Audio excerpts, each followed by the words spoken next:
windows and see the destruction of America. That's right. See America on fire. All right. Now you mentioned Revelation. Yeah, Revelation. That is, I think it's 15:1. Yeah, Revelation 15:1. It's just the proof, you know. That's the proof that the chariots have windows in them. I mean, that doesn't necessarily mean that all of them have to have windows in them. You know, you have different ones, but you know, the ones especially the ones for deliverance, they're gonna have the windows. That's right. That's part of the fulfillment of the prophecy. Is only with thine eyes shall I behold the reward of the wicked. That's right. That's right. You said 15:1. I think it's 15:1 or verse 2, or is it 14:1 and 2? Might be 14. Let's see.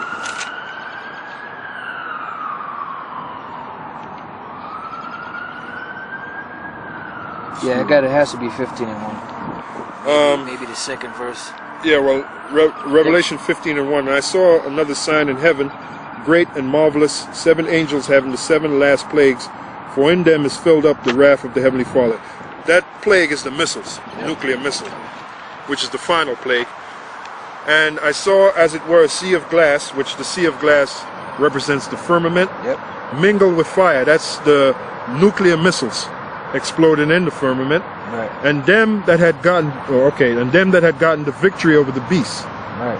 Those are the ones that's going to be delivered. Those are the ones that Isaiah spoke about, that wears doves to the windows. All right. Yep. And over his image and over his mark, what is that? The chip.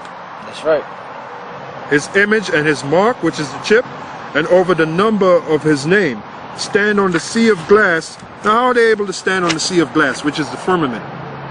They're gonna be in those chariots, which is gonna be above the firmament. All right? Because to escape the destruction of the nuclear missiles, you will have to be above the firmament. Right?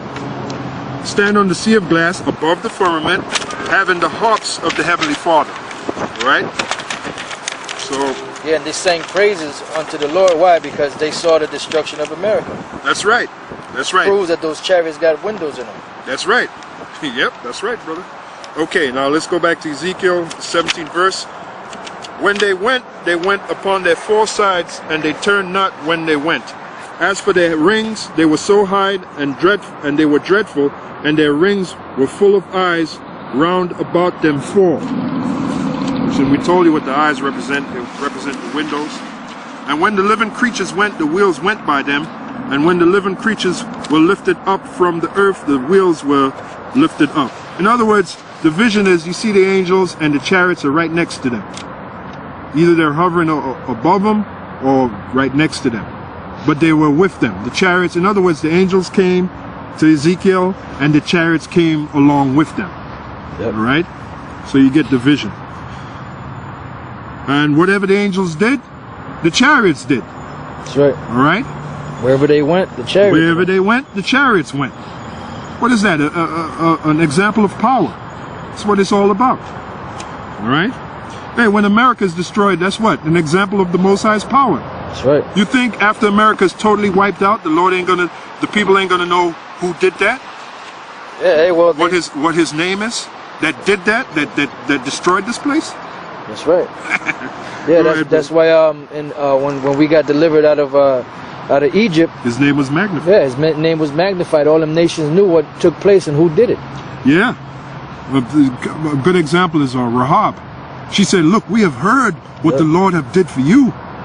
That's right. That's why she was so quick to accept those spies, Joshua and Caleb. She said that. She said, "Look, we have heard what the Lord have did for you people. We're afraid of you." That's right. You know? So that's going to happen again. The white man, the so-called white man, you're going to learn to fear us, boy. All right?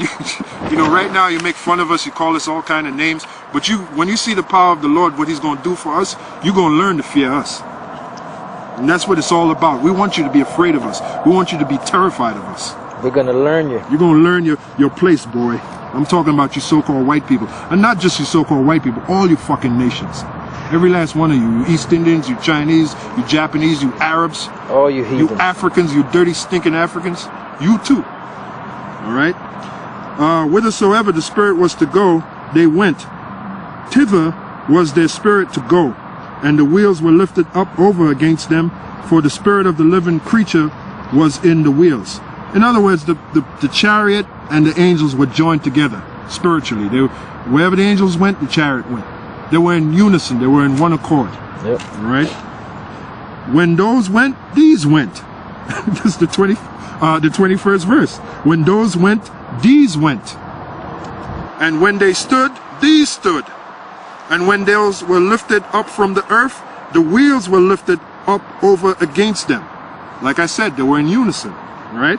For the spirit of the living creature was in the wheels, and the likeness of the firmament upon the heads of the living creature was as the color of terrible crystal, stretched forth over their heads above. That's the firmament.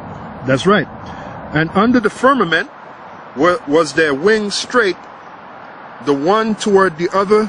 Every one had two, which covered on this side, and every one had two, which covered on that side, their bodies. And when they went, I heard the noise of their wings, like the noise of great waters. Oh, imagine that, man. Flapping. Flapping, yeah, the wings flapping. All done to show power. As the voice of the Almighty, the voice of speech as the noise of an host. When they stood, they let down their wings. And there was a voice from the firmament that was over their heads, when they stood and had let down their wings. And above the firmament that was over their heads was the likeness of a throne. The likeness of a throne, which represent what? The Most High. The Most High's throne. And on that throne was the Most High was sitting. Yep. On that throne. They tell you about that throne in Revelation, the 20th chapter. It speaks about that great white throne. Yep. It's the Most High's throne. Also Revelation, the 4th chapter. Also Isaiah saw the same throne, the same vision. Yep. Isaiah, the 6th chapter. Yep. All right. Damn bugs, man.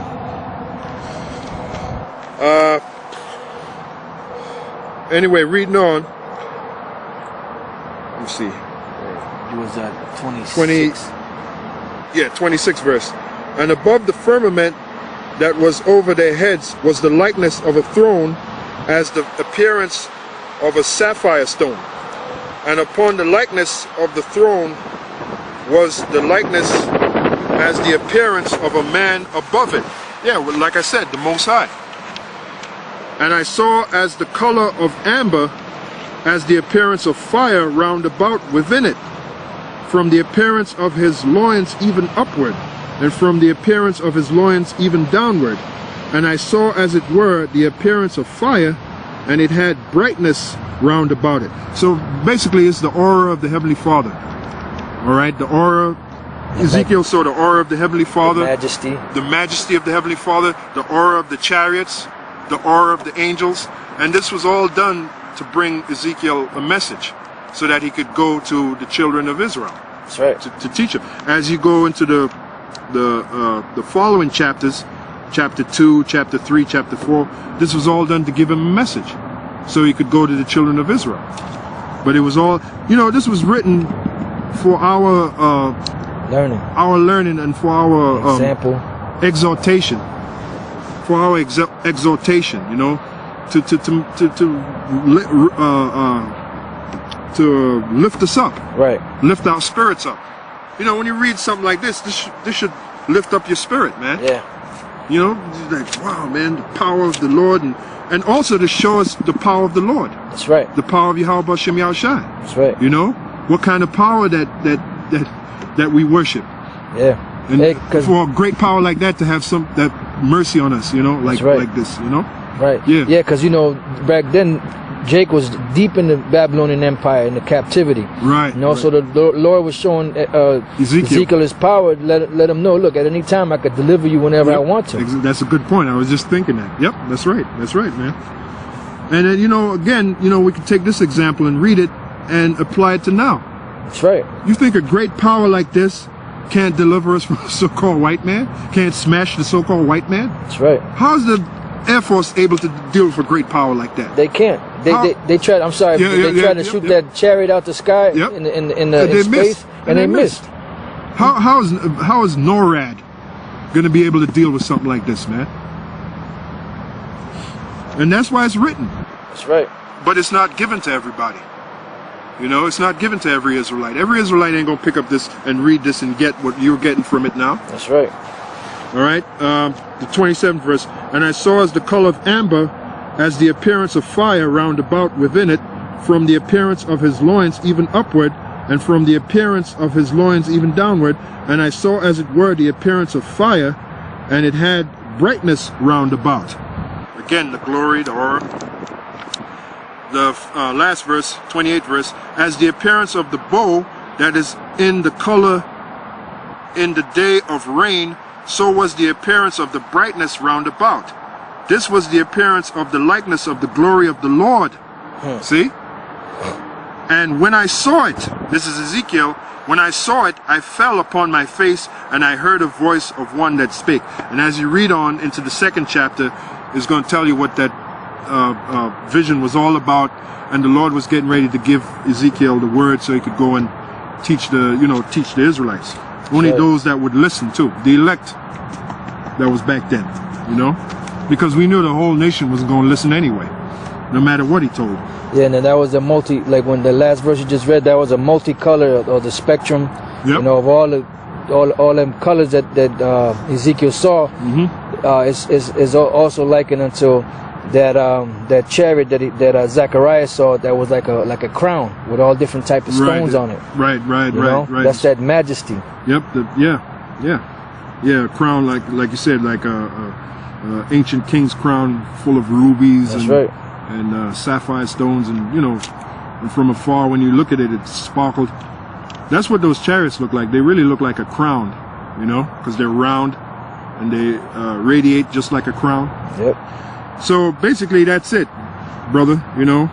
Ezekiel, the 1st chapter, it really was a vision. To sum it up in one word, it was a vision that Ezekiel saw of the great power and the great majesty of the Lord. Yahweh Bashem Yahshua.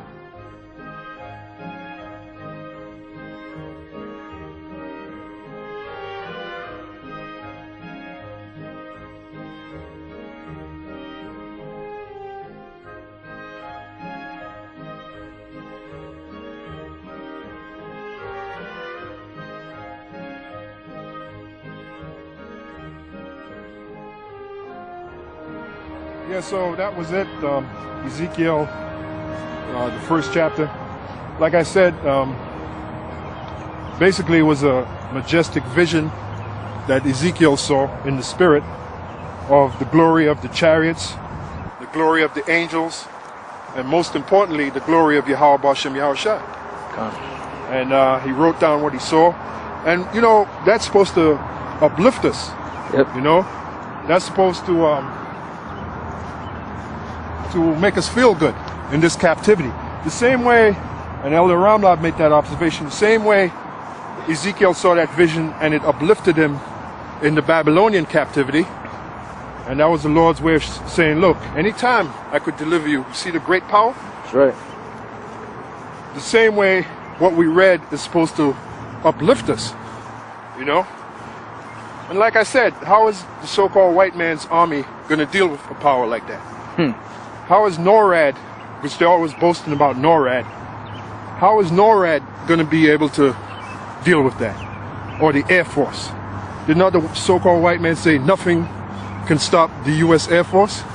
Isn't that what he said? That's what he said. So how is the U.S. Air Force going to deal with a power like that? Majestic angels with wings, angels hovering, chariots hovering right behind them, or right in front of them, or right over them. Right. That's what we read here in Ezekiel, the 1st chapter. So basically with that, this is GMS Walk and Talk. And we'll see you. This was a request for the brother. Hopefully it edified you, brother, and all you other brothers out there in GMS land. We'll see you in the next lesson from GMS Walk and Talk. Shalom. Shalom.